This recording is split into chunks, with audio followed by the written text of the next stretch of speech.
Yo YouTube, what's good? Call It Reese back with another video. Yes indeed. It's up back with another Ray William Johnson video, and we're gonna watch another one today, and it's an interesting one. Yes indeed. I've been making a lot of skits lately too, so if you've been noticed some like videos been dropping and like less videos and more short videos, it's because I'm mostly making a lot of skits and stuff. So I'm just trying to boom, push them out. But videos is like less thing I've been doing. But I'm gonna try to make more videos. That's mostly it for me, to be honest. I've been doing a lot of just trying to like writing and stuff, make skits. But other than that, that's mostly it. Anyway, let's go ahead and get in this video. But before we start, go ahead and leave a like and subscribe. Let's get this video to probably like 40 or 30 likes. I'm good with that. 40 or 30 likes. We can do that. This is going to be a short video. Probably like a good 10 minutes. 10 minutes. 10 minutes of your time. 10 minutes of your time. Yeah. So let's go ahead and get into it right. Weirdest crime I've ever heard of. And it all starts with this guy, John. And John is around 40 years old during this time, living in Colorado. And John, he works with a lot of dead bodies. He's in the funeral business. And John, like a lot of people, he really wants to make money any way he can. And so one day in 2019, he finally gets that opportunity. Because at the funeral home, some of the makeshift refrigeration units they use for storing the bodies, they stopped working properly. And so the bodies, they're not being refrigerated like they're supposed to. And I guess that means it's stinking in that shit. It's like dusty smell, like, oh god, like fuck. John, he doesn't want to spend the money to fix all of this, because instead of making the repairs like a normal human being would, he just continues to store the bodies in this facility anyway. And so these bodies, which are not being properly refrigerated, they just start decomposing. And no one realizes this is what's going on because I think it's just him and his wife working there. And this is great for John because now he's making extra profit because he still charges clients the same amount he did before, but now he doesn't have to pay for the cost of refrigeration. And he must be saving a ton of money doing this because once he starts doing it and he sees how easy it is to cut corners, he decides, this is great, I think I'll cut even more corners. So he does a complete overhaul and he starts running the whole funeral home differently. Like customers will pay him to cremate or bury their loved ones, and John will just straight up take the money, not do it. Because cremation and burial costs him money. So instead, he'll just take the body and store it in the funeral home warehouse to decompose with the others. But he'll tell the family of the deceased that he did properly dispose of the body. So basically, he doesn't dispose of the corpses, he lets them pile he just a piece of shit, ain't he? The fuck? Up in various states of decay while he pockets the service charges, which is just vile. Sometimes he'll go as far as to give the grieving family members an urn that's supposed to be filled with loved ones' ashes, but instead John will fill it with dry concrete mix. So these poor people think that they've got their grandma in an urn and it's basically just sand and gravel. And at least 2 different times, he delivers the wrong body for burial. And he'll hide the mistake from the family because the caskets are closed, so they'll never know. So he's just like, here's your loved one's body, and it's another random person's body instead. So imagine that you buried your relative and you later find out that you didn't really bury them, that there's actually a completely different person in that grave that you've been visiting. That is all kinds of That's fucked up. That's real fucked. Just imagine that. Imagine that shit. You just you bury a loved one and it's not your loved one. It's just some random person. Fucked up. Stuff. But I guess it must be profitable because bro keeps doing it. And he knows what he's doing is bad because he does whatever he can to hide it. Like he blocks out windows and doors to the place so that people can't see in. He restricts access to certain parts of the building. He's always making up bullshit excuses as to why people shouldn't go in. And over time, the funeral home starts to smell. Because of course it does. There are bodies constantly piling up and decomposing in there. And so he has to make up excuses as to where the smell is coming from. And he's like, I've been studying taxidermy. That's why the place stinks all the time. And I guess people believe him.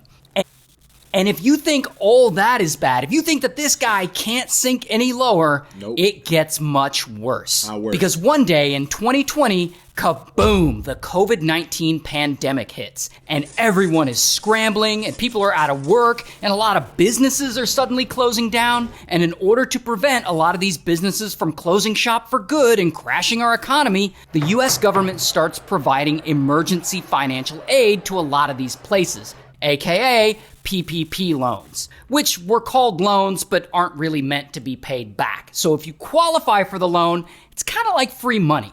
And so John decides to take advantage of this, and he starts ripping off the US government. Damn. And so John, along with his wife, this woman, Carrie, they just trying to...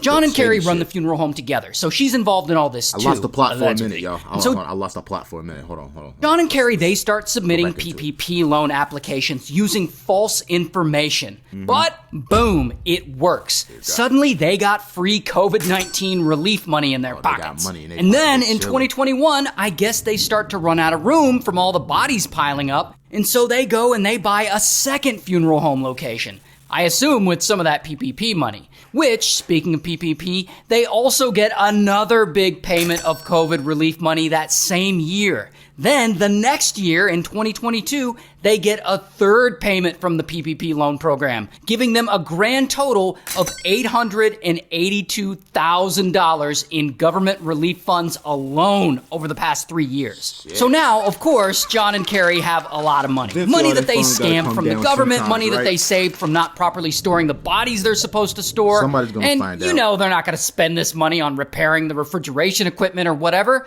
No. They're spending it on some bullshit for themselves. Like, they got a new GMC Yukon and a new Infiniti. They buy themselves stuff from Gucci and from Tiffany's. They buy $31,000 in crypto. They take trips to Las Vegas and trips to Florida. They even blow some of that money on laser body sculpting, which I don't even know what the hell that is. All the while, their customers' loved ones' bodies rot in their unrefrigerated buildings. And so, like, John and Carrie are so shameless that they're buying luxury things for themselves and no one appears to notice. So it seems like these two are just never gonna get caught. Until 2023, when it all starts to fall apart. Because John and Carrie apparently run a green funeral home, which is supposed to be environmentally friendly, which means they don't use regular embalming fluids. So, like, these bodies stink. Like, really bad. Like, they apparently stink way more than normal bodies would. And one day, the sheriff's office in the county where John and Carrie's second funeral home is located, they get a call from someone reporting about a horrific odor. An odor coming from the funeral home.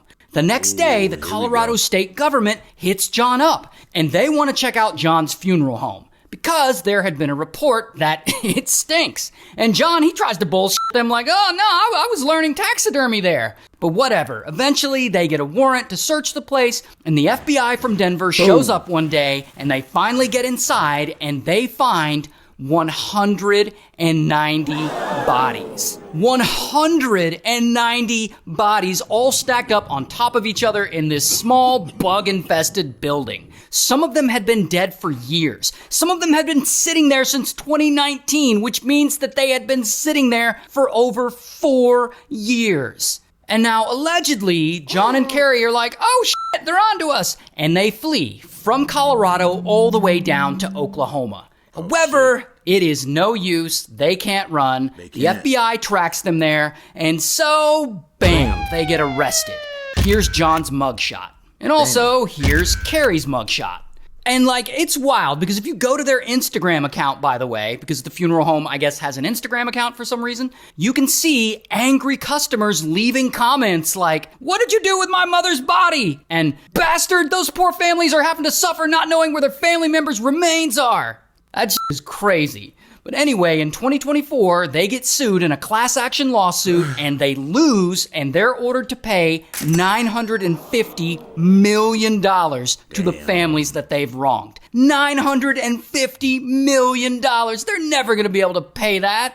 While in their criminal trial, which is a separate trial, John gets sentenced to 20 years in prison. 20. And as of right now, Carrie has not been sentenced yet. Ah, shit. Want to try terzepatide? So this... Anyway, that was the whole video. And I knew it would be 10 minutes long. Let's make that 10 minutes. Anyway, you like this video, let's give it leaving a like and subscribe. Turn the bell notification on. And let's just get this like maybe 30 to 40. Yeah, 40 likes. Anyway, it's your boy, Call It Reese. I'm out.